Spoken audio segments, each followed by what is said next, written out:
Welcome everybody to our Monday night cheer. Guys, I'm sorry in the back. Thank you. Welcome to our Monday night shiur. We are the Monday before Parashat Zachor. Zachor et asher asa lecha Amalek.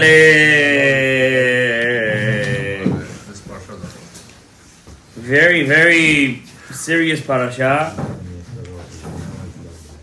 And why do we read it the week before Purim? Parashat Zachor is always the Shabbat before Purim. And this year we have a special Purim in Yerushalayim. It's also special for us because the Ari doesn't talk about Purim a lot. You should know that. The books of the Ari, in Shara Kavanot it's about 1 page. In Pri Etz HaChaim it's about 3-4 pages, but it's contradictory. Very contradictory. And in the book Me'orot Natan, it's much longer, but once again, it's not what Rav Chaim Vital wanted to be published. What he wanted to be published is in Shar Kavanot. That's it. That's all he wanted to be published. 1 page. The whole Mishloach Manon, Matanot Le'evyonim, V'chulei.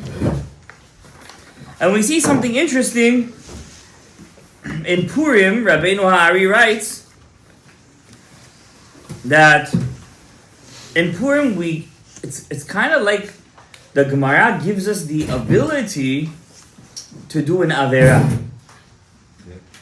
An ability, like, I wouldn't say a green light. I'll explain myself. But the Gemara says, this is, the whole mitzvah is a rabbinical mitzvah, right? It's not a biblical mitzvah, so it's not something that's written in the Torah. It's in the Gemara. There's actually a tractate just dedicated to the mitzvah of Purim. Masechet Megillah. Very small tractate. Half of it is all stories. In fact, when we want to teach a person how to start learning Gemara, and if he's starting late, not if he's starting young. If he's starting young, we give him a hard Masechet. Baba Kama, Matzia, that you should learn how to think. Yeah. When a person starts learning Gemara late, we give him an easy Masechet to ease him in. Ta'anid, Makot is hard. Ta'anid, Megillah. Brachot is easy, but it's very long. It's very long. We don't want to scare a person. So we usually give him Megillah to learn something, katanchik. We don't give him Eruvin, Yebamot, and he's never going to come back to the next year. Yeah, you have to give him a taste of what it means to finish. The Gemara says that Chayav inish lebasume bepuria. Now, I'm telling you right now, there's a lot of topics about Purim. I won't be able to mesh everything together, but you guys are going to have to work with me over here. But a lot of interesting things and a chidush. I have a chidush for you guys. This chayav inish lebasume bepuria. We all know, especially the younger guys, are very excited about this part of the mitzvah. It's a mitzvah to be drunk on Purim. And the pshat of the Gemara is, you shouldn't know the difference between Arur Haman and Baruch Mordechai. And the Mefarshim go back and forth. What does that mean? The Orchot Chaim says, when the Rishonim, the Yonatan Milunim, he says, Chas v'shalom, the Gemara would never allow a person to get drunk. Chas v'shalom. The Orchot Chaim says this. And other Mefarshim say this too. No, it just means drink an extra cup. The Rambam says you have to drink until you fall asleep. I don't know about you guys, that means a lot. That's a lot. Right? To drink until you fall asleep, ze lo pashut. Right? And before you fall asleep, many things could happen. So, but according to most Mefarshim, it's lefi pshat. That means the pshat is, chayav inish, not an difference in Arur Haman and Baruch Mordechai. You have to get to the point where you're mibulbal. Like you're actually, you're slurring at this point. You're slurring seriously. Right? How could the Gemara allow such a thing? And the Gemara says Rava was once drinking with Rabbi Zera on Purim and Ushchateh. And he went for the jugular. Bet Yosef. Yeah, all 5 parts of Shechita. Derisa, he's shechted him. Come on, guys. Rava's going to shech Rabbi Zera. The Sdechem, it says you have to learn the Gemara al pi Pshat. The Sdechem, it says. Every Agadah in the Gemara, it says you must learn it al pi Pshat. Before you get into the Sod, you have to learn al pi Pshat. Al pi Pshat, he killed him and brought him back to life. He allowed himself to get to this state of intoxication. It's asur me'at Torah. We're not chas shalom like our cousins across the street. We don't say that it's asur bichlal to drink. Haram. If it's in the cologne, It's allowed. If it's not Chalav, we don't say that. You know, I was listening. I got to get back to this, but I just have to tell you guys this because many times Jews see them. They fast for 40 days, and it's coming up. Their mission. It started already. Their mission, guys. Okay. I don't want to say their name. That name is a tameh. Did you see a lot of bread now in the store? So they fast for 40 days. They fast in the morning, eat at night. They party at night. Yeah. There was a guy. His name is Tzvi Cheskeli. I don't know if you guys heard about him. This guy was Chiloni Legamri. He became religious like at 45. He was a Arab journalist. This guy he lived with Arafat almost. Arafat. He was Chiloni Legamri. Chiloni. No, Jewish guy. Iraqi. Yerushalmi. He's already religious now. He's the most famous commentating on the Arab world in the Arutz al-Baisra and all these Arutzim. They pay good money for this guy. Yeah. He was here not long ago. He has actually a new book about jihad. Anyway, I saw an interview by him because I like history. So he was saying he once lived with a family in Tunisia. Tunisia is not a place Jews could go. Right? Not recommended. How was that? Not recommended. I know you were there, but not recommended. So he said, I was there, and when he was Chiloni, I lived with that family, with the Arab family, for 40 days during Ramadan, and I had to fast with them. So one day, I just heard this today. He said, one day I went to the father and I asked him, I'm really hungry. I need to eat. He said, okay, no problem. You see the curtain over there where the window is? Go behind the curtain. You're going to see like a small room. Take some food. It's okay. You can eat. He said, by us, he said, there's no such thing as secular or observant. You believe in him, their prophet, you're a believer. There's just people who are less observant and more observant. It's okay. If you need to break it, you can break it. Just make sure nobody sees you. He said, I'm telling you, I saw this today. He went behind the curtain, he said, and guess who was there? The whole family. L'chaim. You understand? So, I always say this. I heard that they also podeh. They also podeh their tani. I'm not saying that there aren't those that fast. There are those that fast. I'm not saying that, no, they do. There's some that are do. But you don't know all their loopholes. Imagine going to a rabbi one year on Yom Kippur and saying, Rabbi, I'm very hungry. What is he going to say? Less than a shiur, less than a kazayit, and you got to take it between 5 minutes, If you're sick, if you're saknat nefashot. What is this? Yom Kippur, you fast. There's no such kind of thing. You understand? Rabbi doesn't even give permission for a pregnant woman to eat on Tisha B'Av. He doesn't even give permission for a pregnant woman to eat on Tisha B'Av, which is the longest fast of the year. It's more than Yom Kippur. It's a summer month. Summer fast. Anyway, so we don't look at them as they're such There's no such kind of thing as the observance of Yehudim. And that begs the question. They don't drink. They're not allowed to drink. Who knows what they do on the side too? But when you come to us, every kiddush, ga ga ga ga ga ga ga. You go to a party, everybody, ga ga ga ga ga ga ga. I'm never gonna forget. My father used to take us a slichot of the Ashkenazim by Chabad, not 770, by the Ohel. All the Chabadnikim go to the Shabbat before to the Ohel. Yes. Remember, you were with us. I don't know thousands, but a lot. They're all over the place. And all the Bachurim are there because for the first night of Slichot, they want to be by the Rebbe. Okay. Right? You were there with us. Yes. I remember Kiddush. One time we were by Kiddush. You were there? We were by Kiddush. One guy comes to us and says, we don't have anything for Kiddush. So he said, so they poured him the whiskey. Whole cup. Savri Maranan, Shakol Niya Bidvaro, and he chugs the whole thing down. Listen, I'm Bukharim, but I was impressed. And he didn't fall afterwards. This is Yadut. Chug, like this. Every day drunk. Tfilah we come drunk. This drunk. Shachari drunk. Mincha drunk. Musaf drunk. Everybody's drunk. It's lo Yadut. Chachamim say, Amar Eliyahu Hanavi. Eliyahu Hanavi say, Lo tishteh velo techeta. Don't drink, you're not going to sin. It's isur to drink. We're allowed to drink twice. Yain shel kiddush, yain shel avdala. If you drink in a kiddush, the Lubavitcher Rebbe said up to 3 shots.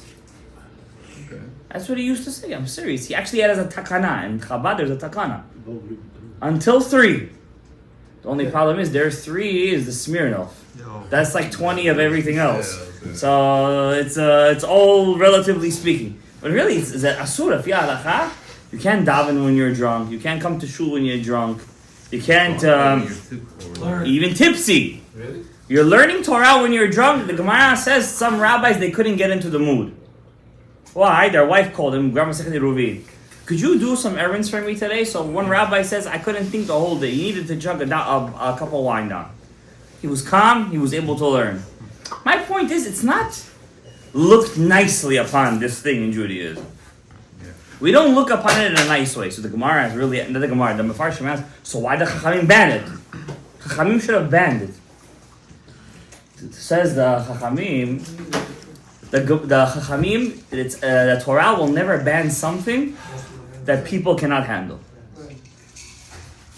It will never do such a thing. It's impossible. Because just the Kahal can't handle such a thing.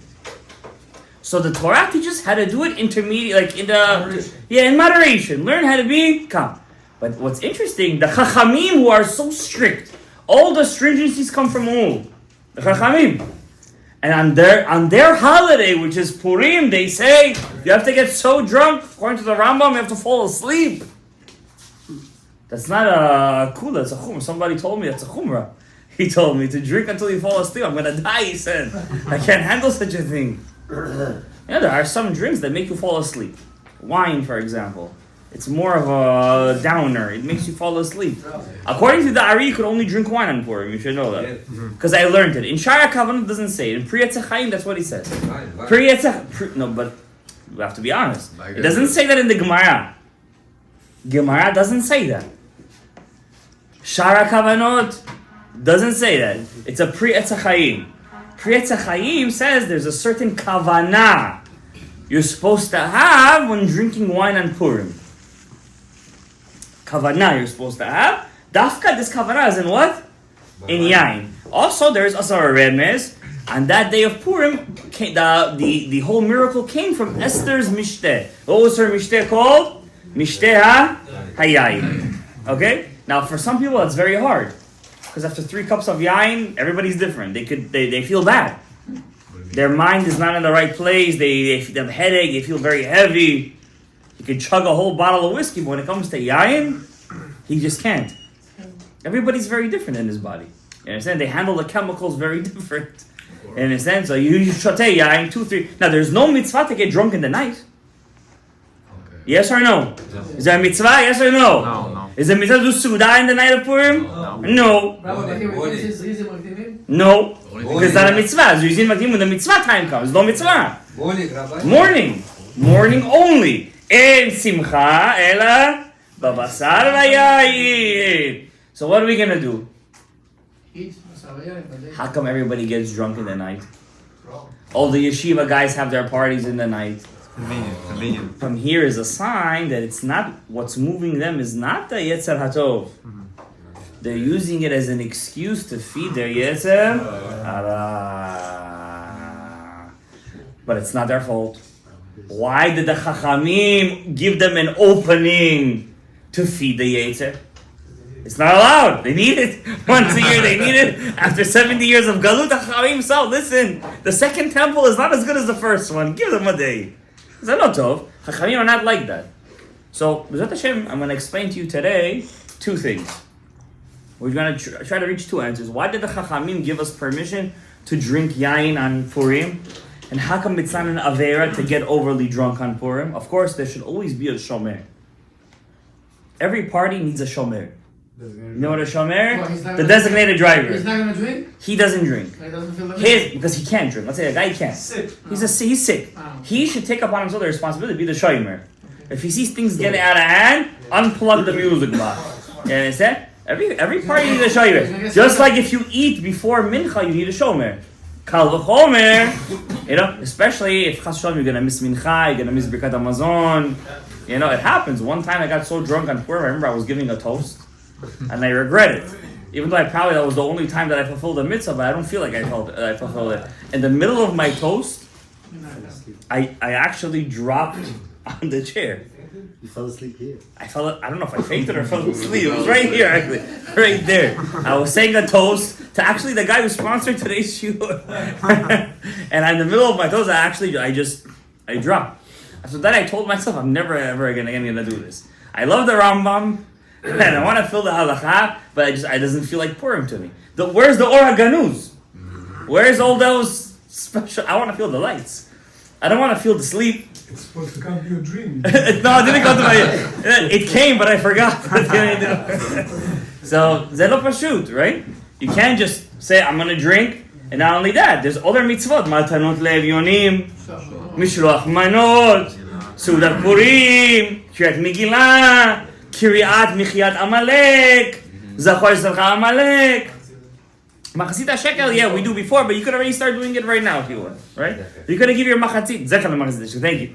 You could already start giving it right now, but the kasha is, guys, but it's really a kushiyah. How come the Chachamim allowed such a seemingly? Listen, is it not pashut that they allowed such a thing? It's not pashut. Okay, zecher to the Su'udah of Esther. Come on, Chachamim are not. Chachamim chas v'shalom will allow an avera. Chas v'shalom. They're never going to allow averot. So first of all, like I said, you need a shomer at a party. Every party needs a watcher. Yeah, things don't get out of hand, right? There should be separation, obviously, between men and women. 100% needs separation. I'm not talking about during the year. I'm talking about on Purim where there is permission. I'm not talking about weddings. I'm not talking about all these things. That those for sure, many of those places are isur deoraita to go to. Isur deoraita. You understand? Deoraita.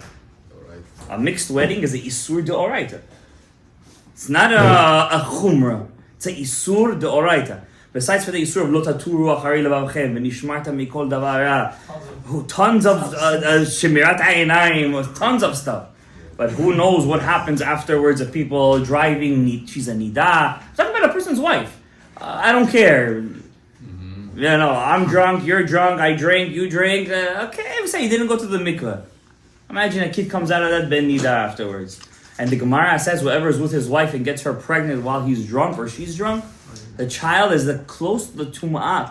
Not that he is a tum'ah, don't get me wrong. He's close to the tum'ah of a nida. Of a nida. Shalom to Ibn Nusajadi. I'm not talking about these things. Those things for sure need many shomrim. Alright, of course, unfortunately we're not in that position yet. We could be, but we're not. But in Purim, when there is rabbis over there and bnei yeshivot, of course there should be a shomer. There's always guys who don't want it, right? They should be the shomer. Now, after the aspect of the shomer, number one, we have to understand why did the Chachamim allow such a thing? Why is it not avera? How come they weren't afraid of the avera on that day? That's first question. Second question is the whole a miracle of Purim happened because of a mistake. A mistake. What mistake? I venture to even say an avera. Rabbi Kleinman asked a question today to the yeshiva boys between Mincha and Arorit. He said, a good question. Akasha. Ibailehu. He asked a question, you listening? How come all the kings, they have a mitzvah to destroy Amalek? All the kings have this mitzvah. There's 3 mitzvahs the king has. First of all, we have a mitzvah to appoint a king. Second is to build Beit HaMikdash. Third is to destroy Amalek. These are 3 special mitzvot. King, Amalek, Beit HaMikdash. Chai, we appointed a king. We asked for a king. Yes. Who did we get? Shaul. Shaul's king. Next, we have to destroy Amalek. Did he try? Yes. He tried. He almost did an amazing job, by the way. He did an amazing job. Almost doesn't count. Oh, that's true. And then, but Beit HaMikdash he did? No. He did not do. What about David? We don't see him destroying Amalek. Lech hilachem ba'Amalek. Shlomo, lech hilachem ba'Amalek. Taka. Rechavam, lech hilachem ba'Amalek. Asa, Yoshafat, Yotam, Chizkiyahu. Where are they? Tzadikim gedolei olam. How come they didn't fight Amalek? Yerovam, even Yerovam, he made the Agalim, but he was still a Talmid Chacham. Why didn't he destroy Amalek? Mibnei Banav Shel Yosef? It was meant for that time. Huh? I give you even bigger kasha. Okay, why? I give you even a bigger kasha. The mitzvah for Amalek, if a person knows Amalek right now, we had a king, would it be mitzvah to kill him? It'd be a mitzvah. To kill an Amaleki is a mitzvah. You have to not just kill Amalek, you have to erase their memory. On Purim, you want to sigulah to destroy your Yetzer Hara? Take the name Amalek, put it on your shoe, and every time you step on that shoe, think, Ani Moched Amalek. Ben Ish Chai writes this. Really? Yes. Ben Ish Chai says, write on the book Amalek on a paper and erase it. Do a pi'ula. Destroy Amalek. You have to destroy them me'ashoresh. Mi'olel ve'ad yonek. Yes, even children. En chemla, there is no mercy. And Shaul did it. He did a damn good job. He almost killed everybody. He almost did. Because Amalek is a Satan. This is pure Satan. B'itgalmuto. You have to... זה לא רק ספק, זה atheism. זה שער ה-50. It's the 50th gate. Amalek is not the 50th gate? No, but you know, atheism, it is something different. Atheism is Amalek. I'll give you an example. Today, people have science. Science tells you everything is genetic. You got sick? Genetic. You're this? Genetic. You're this? Genetic. Person says, where's Hashem? Everything is what? Genetic. So Hashem had to come up with a new disease. You hear that? And then you're going to say, how is it genetic? What do you make? Cancer? HIV. Not even cancer, they say, is genetic today. COVID! You had to make COVID, you understand? How is that genetic now? Yeah, soon then they're going to say it's also genetic. This is Safek. Did it come from Hashem? Did it not? Okay, Safek. Life after death. Okay, he also woke up. He's a goy. I also woke up. I'm a Jew. Who said Safek? This Safek makes you not believe in HaKadosh Baruch Hu anymore. Of course, there's different levels. You know, Amalekim were big witchcraft people. They were big sorcerers. Very big sorcerers. Very big. All the milchamot of Am Yisrael in the desert, by the way, were Amalekim in disguise. Yeah. When they fought Moshe Rabbeinu, they were Amalekim. When Moshe Rabbeinu, at the end of the 40 years, it was Amalekim. They were just speaking like Kna'anaim. At the end of Moshe Rabbeinu, when Aharon died, remember it says, and they took hostage one shifcha? It says it was Kna'anaim. Rashi says over there, no, it was really Amalekim speaking like what? Kna'anaim. This Amalek has been our enemy since the beginning. Jewish people have no safek.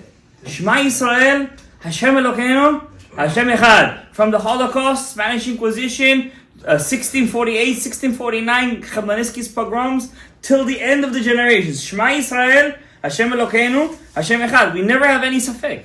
Their safek, they come with the science and the experiments and the this and the that. Just maybe, just believe in God 99.9%. 0.01%, you don't think there's some mutation over here?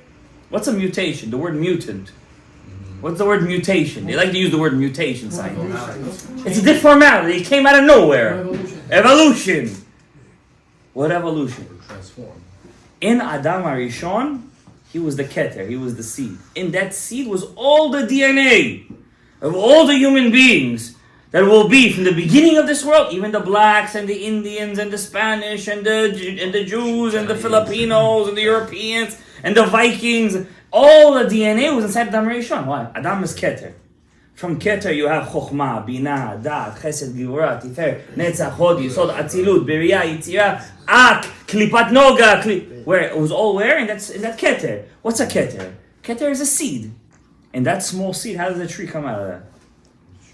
How does a tree? And by the way, before the seed grows, it has to break. It has to rot. What the DNA in the, but from something so small comes out thousands of different shapes, colors, sizes, in one small seed. Adam HaRishon was a seed. He was the seed. Hashem planted the seed. The seed had to rot. Chet Etz Hadat. From the rotting of Adam HaRishon came out all this olam. And Hashem wanted to be there. He wants the goyim. Well, here's my question. I want to go back to Shaul HaMelech and David. Shaul HaMelech had one job to do, to destroy Amalek. He almost did it. How come David HaMelech didn't do it? But David wanted to build the Beit HaMikdash. Did Hashem let him build it? No. No. He cannot. Who built it? Shalom. His son. How come he didn't kill Amalek? In fact, we see just the opposite. He had 1,000 wives, went against the Torah. By the way, he had 1,001 wives. He had one extra one. Well, who was her name? She was black. Egypt. Queen Sheba. Sheba. No, quite Jewish. No. That's Shira. Sheba. Sheba. Malkat Sheba. She was not Jewish, she was African princess. Black. Yeah, she was black. And her descendant is Nebuchadnezzar. From Shlomo's own descendants came out the destruction of the Holy Temple. You didn't know that? You learned something new? That's why you came today, huh? His descendant, yeah, it was his descendant. Nebuchadnezzar is Shlomo's descendant. Iraqi. Yeah. And do you know Nebuchadnezzar had the ability to write a better Tehillim than David Amalek? So. The Gemara says he could have wrote a better Tehillim than David Amalek because it's in DNA. That's genetic. It's his spiritual DNA. It's in his spiritual DNA. Because he has the blood of David inside of Nebuchadnezzar. And he was about to sing a song to Hashem. Nebuchadnezzar, Hashem came, he sent Malach Gabriel and he hit him in his mouth. If he would have said Tehillim, what will be left from Klal Yisrael? All that we have left is Tehillim in this 2,000 years. What was the number one book ever read? Obviously, by Goyim too, by the way. Yes. Psalms. Yeah, Psalm. That's the number one book read. By the way, the number one book ever printed, best-selling book in the world is the Bible. Number one book ever read is Psalms. The book in the world that has the most commentaries, Maimonides, has more commentaries than the Bible. Even the Goyim commentated on it? I wouldn't be surprised if they did. I don't know. But in the Jewish world, Maimonides has more commentaries than the Bible. And by the way, he wrote it to be the most simple book. That was his whole point, to make the most simple book ever read. The most, just halakha, pshuta, in Hebrew, nobody should argue. And out of that came out all the arguments in the world from the Rambam. But you guys are not answering my question. What? How come David didn't kill Amalek? And that he wasn't... הוא לא היה מצווה? למה לא? למה לא? What do you mean? Think of an answer. What, you're a yid? Use the ruach. The Ein Sof is in your brain. Use it. Use the Ein Sof. It's not his job. It wasn't his job. Why not? Amalek was just one from this is Shefcha, it was Timna. Timna? No. No, not Timna. This is a guy who was Shaul don't kill. Agag. Yeah, Agag. Agag. I got you. Yeah. Agag. Next is You're saying he ran away. He ran away. Yeah. This is one seed of Amalek ran away. Okay, I hear the answer. You know? You should have hunted him down. But he don't know. You don't know what David Amalek was busy with the Plishtim. Yes. Also, Shaul was. Don't get it wrong. Read the story. By the way, Shaul died by who? By the Palestinians. By the Philistines. Palestinians. Yeah. By the way, I heard right now Amazon made a show called David. What? That's the whole story of the David Amelech. Don't watch it. Whoever watches it makes a pegam in his Avodat Hashem. The guy who made it, is a pastor. It's on Amazon? I'm not saying where it is. You should know it's on You're not allowed to, you're gonna come about it anyways, but you're not allowed to watch these things, guys. Right? Even the 10 Commandments that came down years ago that everybody watched as a kid, that as a pegam in our toda'ah. It's imagination. Yeah, of course. You're not allowed to imagine this guy, by the way, was the biggest kritmach. You understand? You're not allowed to imagine these people as Moshe Rabbeinu, as David Amelech, it's a pegam. We have to make teshuvah for what we saw in our Yemei HaNeurim. Yeah, these things are the number one, by the way. Number one. This is number one watching. Anyway, I'm just trying to don't watch these things. These are all Amalek. All this is kritmach, by the way, made by kritmachs. Okay? No, but you guys are not answering the question. He says an answer, he ran away. Agag got pregnant his wife, ran away. Okay, I hear the answer, but it's not a Gishmaka answer. David saw his prophecy that Rabbi Kleinman said a nice answer. He said, David is the Malchut. Shaul is the Yesod. Yosef. Yeah. He's Mashiach ben Yosef, by the way. When we say Mashiach ben Yosef, guys, don't make a mistake. It doesn't mean a descendant of Yosef HaTzadik.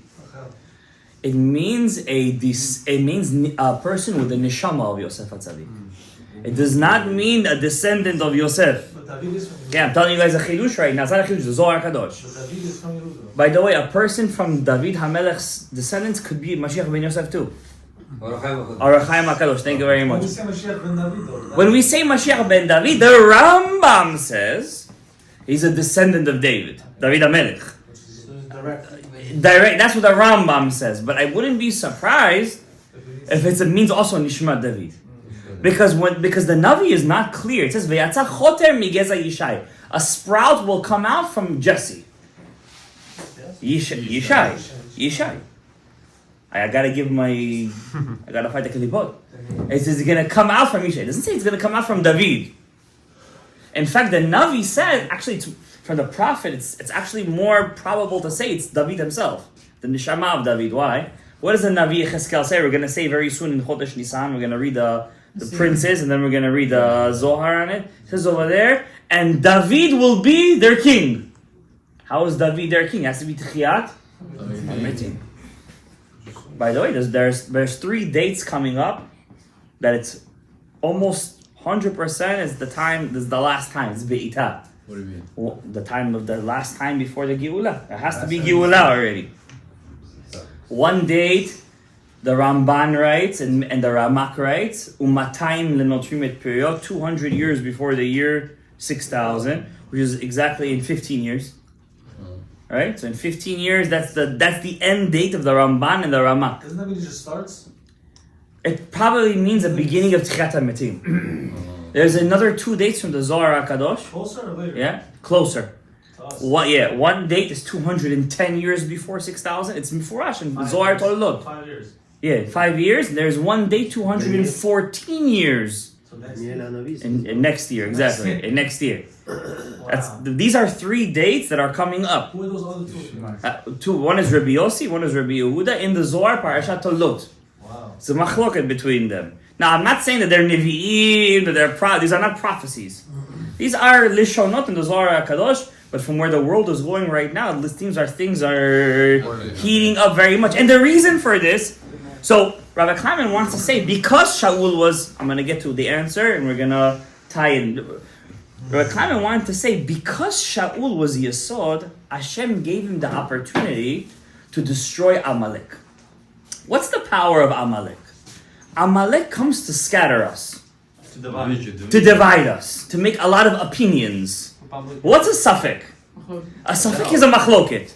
A doubt, a machloket, a argument brings doubt. Why? Maybe he's right. And maybe he's right. That's doubt.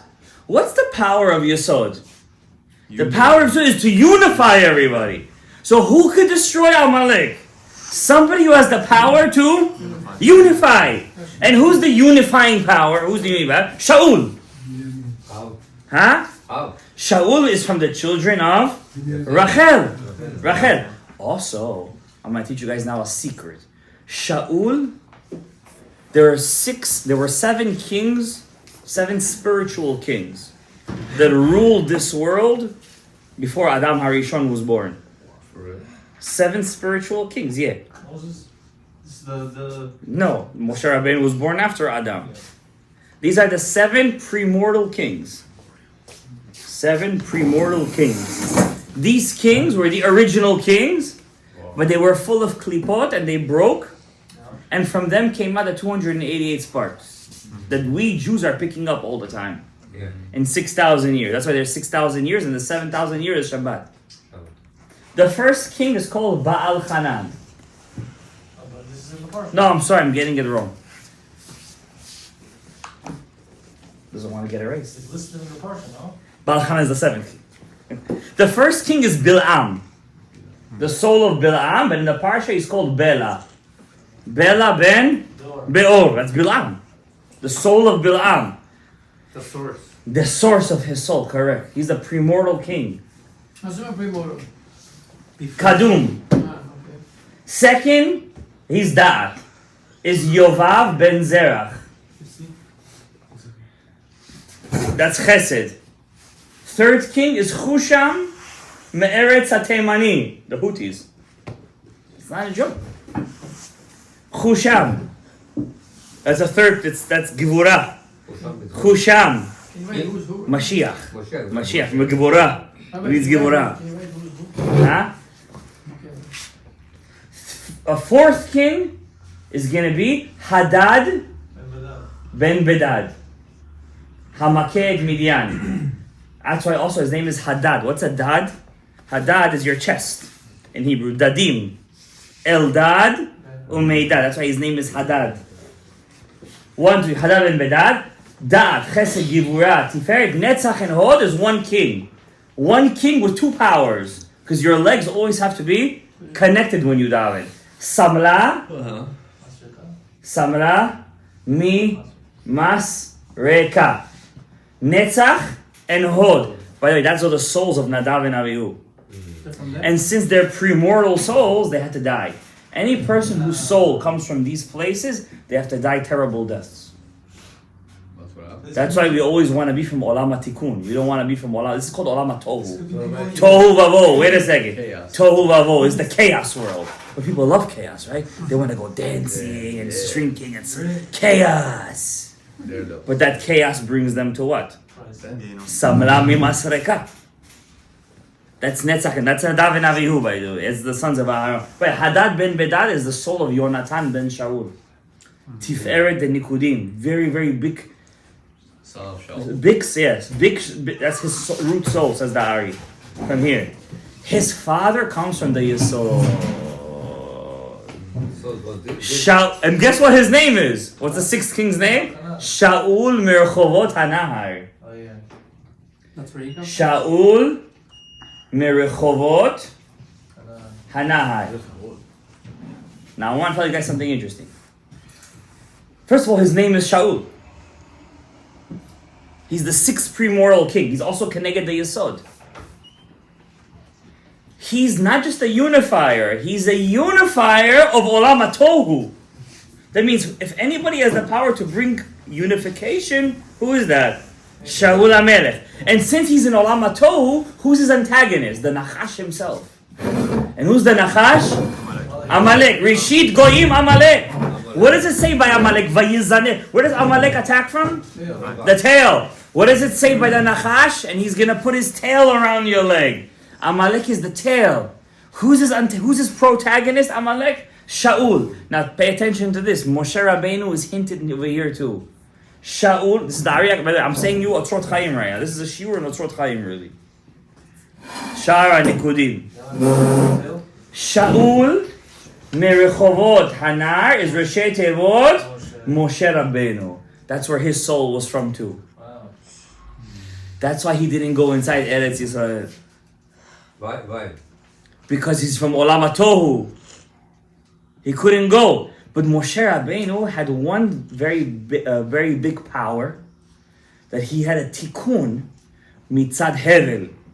When he saw the burning bush, you guys don't understand what Shmirat Einayim is. I always say this to my students, I'm saying this to you guys too. I don't say this enough, but I should say, Shmirat Einayim ze kol ha'adam.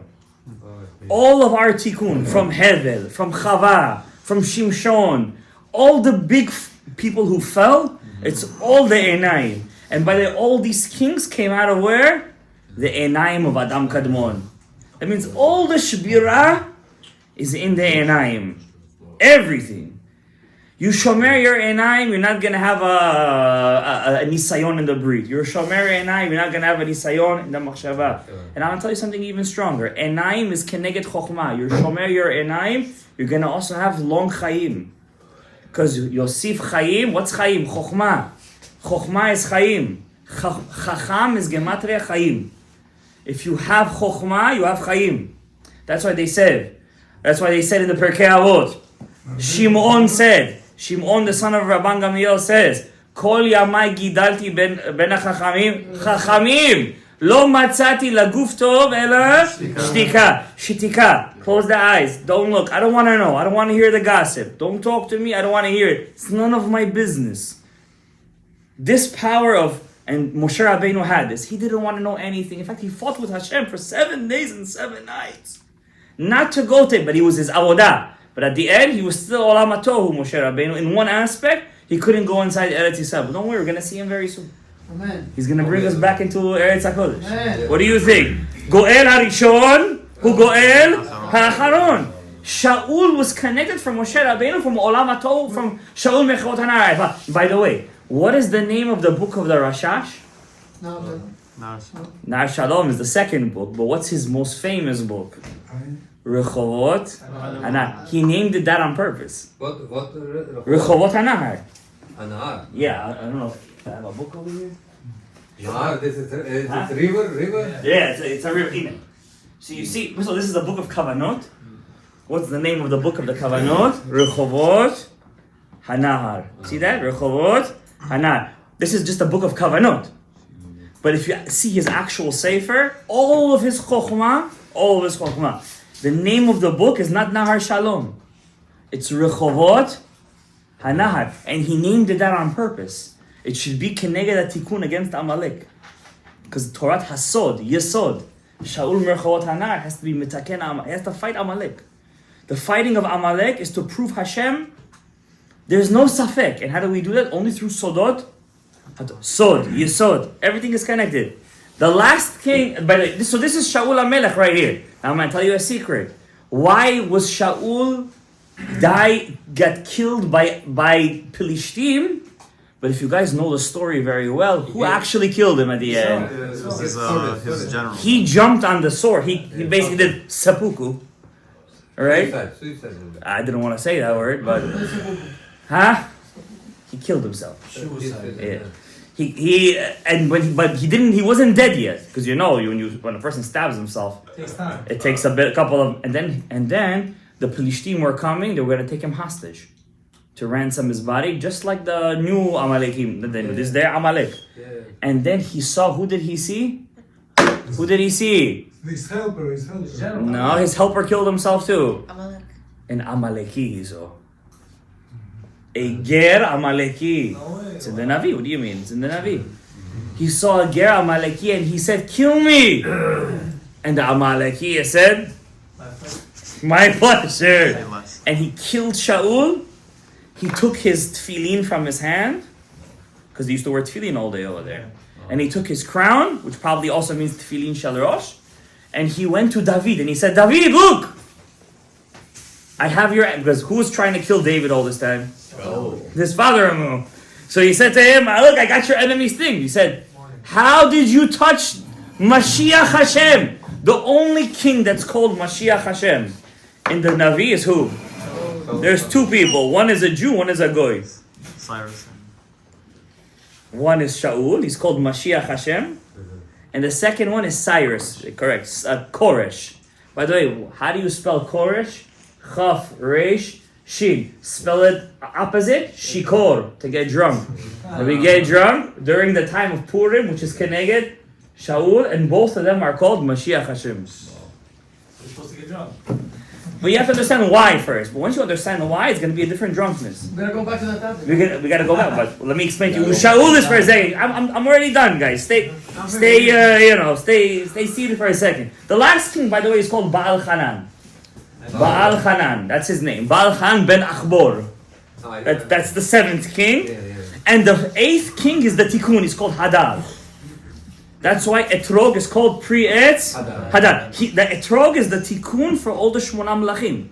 That's why the Chachamim say, when you find an Etrog, don't mess with the price. Right away, get the best Etrog. Pre-Etz Hadar. The Etrog is your Melech Hashmini. That's why also Brit Milah is on the 8th day. Because it's Keneged Olam Melech Hadar. 7 days the baby is born, 7 days is Keneged the 7 days. The 7 kings, premortal kings. And the last day is Hadar, he's Keneged Brit Milah. Right? Hadar is the Tikkun. Right? So Shaul HaMelech, he didn't kill Amalek, he had the chance to kill Amalek because he was the unifier. Only during his time, Amalek gathered all in one place. During David's time, they were all scattered. Shlomo's time, they were all scattered. Only during one time, they were all gathered together. Whose time was that? Shaul. So Shaul had a ripe opportunity to take them all out. Now I'm going to tell you guys a chidush why he didn't. Then I'm going to tell you my chidush. But I'm going to try to do it quick because I already see people are ready for Kriyat Shema Lamita. No, it's good. Just Just getting getting started, started. okay. It's good. Nice. It continue good. Why didn't Shaul kill him? Yeah, mercy. He had mercy. Said what? Shaul Amalek, Navi Hashem. You know Shaul was a Navi. You know that, right? He was running. He was. You know what's it's amazing about Shaul? When as a young kid learning Navi, I always try to finish Navi once a year. Navi and Ketuvim. Torah we always finish. Shnayim Mikra v'achad Targum. Especially if you read the Torah, you finish Torah at least 5-6 times a year. But Naviim Ketuvim, I could count in 2 hands how many people that I know actually finish the Sefer. We finish every year. Nevi'im and Ketuvim? Yeah, on the night of Shavuot. Mazal tov. So, when I always used to learn the story of Shaul, his story really is, it's mamash, it's a tema, his story. It's a tema, his story. Mamash a tema. The whole story is a tema from the beginning of the end. Mamash, he was such a tzaddik. Even when he was fighting against David to kill his own son-in-law, he was mitnabeh. That reminds me of Cain. He's killing his brother, and God speaks to him. It's crazy. And he's mitnabeh not once. He prophesizes twice. And who serves Shaul? Who's his servant? Before he kills Goliath. David was his servant. He's playing for him music. It's like his court musician. It's like the Malchut was subservient to the Yesod, and yet he fell from such a high place to such a low place. It's baffling. And he kills himself. Suicide. He doesn't really kill himself. The one who killed him was really the Amaleki. But still to fall from such a high place to such a low place, it's a very big. And because of what? Because he didn't kill Agag? Okay, he made a small mistake in semantics. He did a much better job than, Bibi Netanyahu fought for a year against the Hamas. You guys turned him in. I'm telling you, I heard some people calling him things I don't even want to say. Who? I don't want to say the words. Like he's some savior of Klal Yisrael. Shaul, why didn't he do it? Guys, the answer is a Gemara. We always go back to the Talmud. The Gemara in 2 places says, remember this, guys. 2 places says, the descendants of Haman taught Torah in Bnei Brak with Rabbi Akiva. Yeah, that is Aman time. Aman children. Haman is whose son? Whose grandson is he? Agag. Yeah. Who kept Agag alive? Shaul. Why did Shaul keep him alive? Who's Shaul's? He's from Olamato. Shaul Mechot Anar. Who's his klipa? Amalek. Who's the king of Amalek? Agag. The nitzotzot of Kedusha inside Agag were whose nishamot? It's Shaul's own nishamot. Now, who here could tell, and that's why he kept him alive, who here could tell me who made the same mistake in history and cost us a lot of bayot? Moshe? How? You said last time with the son. Was it that? Not with his son. Who did Moshe? Yitro? Not with Yitro. Huh? The baby. Not the baby. Which Egyptians? The Erev Rav. Moshe Rabbeinu, God told him, take the Jews out of Egypt, give them the mitzvah of Pesach. What does Moshe Rabbeinu do? He gives it to the Erev Rav. Why did he do it, say the Ari Moshe? It's his nitzot. He felt a connection with him. And who's Moshe? He's Shaul. So he made the same mistake twice, but for a good reason. Because inside Erev Rav and inside Amalek, Agag, was who? Torah scholars who will teach Torah in Bnei Brak. So how could I kill him? It's like, when you see somebody, you feel a connection with him, and you can't finish the tzivui of Hashem. So he made a mabekach, he said to himself. I'm gonna keep him alive, but I won't let him free. I'll wait till Shmuel comes, and Shmuel will tell me what to do because I feel I have some connection with him. What did Shmuel do when he got to Shaul? Where's the sheep? He said it was the sheep. He said, "Where's the sheep?" Where's Those sheep were witchcraft of the females that went to have children from Agag. And what did Shmuel do? And he told Shaul, it wasn't your job to decide how those nitzotzot come out. It's not your job to decide how they come out, how they'll teach Torah and Bnei Brak. Could you imagine today we have Talmidei Chachamim, descendants of Haman? But it's not your job to decide how they will come out. So the same mistake, Kabutabi, of Moshe was repeated again by Shaul. And because of that, David couldn't really build the Beit HaMikdash. If David would have built the Beit HaMikdash, David was from Cain.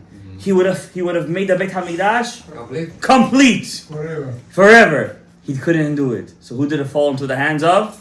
Shlomo. Now I'm gonna tell. That's one chidush for tonight. Second chidush I'm gonna say. This is something that I thought of as I was learning.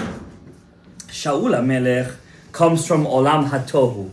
Olam HaTohu. Olam HaTohu, the world of chaos, is also called the world of the mamzerim. Why? What's a mamzer? A mamzer is somebody who doesn't know who his father is. My father is this, my father is that. I say chtipti, everything over there. Shtuki, asufi, as the Gemara in Kiddushin says. Who is the antagonist of Shaul? Amalek and today it's still our antagonists. They're probably the same people. Plishtim. Both Amalek and Plishtim are mamzerim. Both of them. And I'm going to tell you how tonight. Thank you for letting us know about your messages. Says the Torah in Parashat Noach. Plishtim are descendants of Mitzrayim, Egypt. But you know, Egypt is right now. They're saying getting ready for war with Israel. Umitzrayim yalad et Ludim. Mitzrayim had a son called Lud, Libya. Anamim, some other place. Lahavim, Naftuchim, Patrusim. Mitzrayim was very busy. Kasluchim. And from Kasluchim and Patrusim came out Plishtim and Kaftorim. Kaftor is Cyprus, by the way. Cyprus. Who's Plishtim? A lot of people we know like to go to Kafrizim. Who's Plishtim? Says Rashi. Plishtim, we don't understand. The Torah says Patrusim, Kasluchim. And from them came out Plishtim and Kaftorim. How? Say either from Kasluchim or either from Patrusim. How come from both of them come out Plishtim? It's one guy. Says Rashi. Mishnehem yatsu. They didn't know which one they came out of. Shehayu machlifim neshotehem le'elu le'elu. They used to do what unfortunately is a big avera that some people don't know. Swingers Club. I didn't want to say the word. They do a very big avera. You guys understood what he said. They used to swap stuff that they're not supposed to. Vehem mikraim mamzerim. They are the first mamzerim of the world. Plishtim. Our. Now who's Amalek? Who's Amalek? Let's go to Parashat Vayishlach. Timnah was the Pilegesh of Eliphaz, and and Eliphaz gave birth to Amalek. Says Rashi, who's Timnah? Timnah, it says over here, and in Divrei Hayamim, it doesn't say she's the wife of Eliphaz. It says she's the daughter of Eliphaz. Hey, wait a second. She's the daughter of Eliphaz? Or she's the wife of Eliphaz? Says Rashi, Melamed sheba al ishto shel Seir. Eliphaz was in war with Seir. Esav was fighting. Eliphaz saw the queen. Zdravstvuyte. And he impregnated her. V'yatza Timna, and Timna was born. וכשגדלה נעשתה פילגשו. She became the pilegesh of her father. ומשם יצא Amalek. And from that came out Amalek. So could you understand what is the biggest tum'ot that against Klal Yisrael?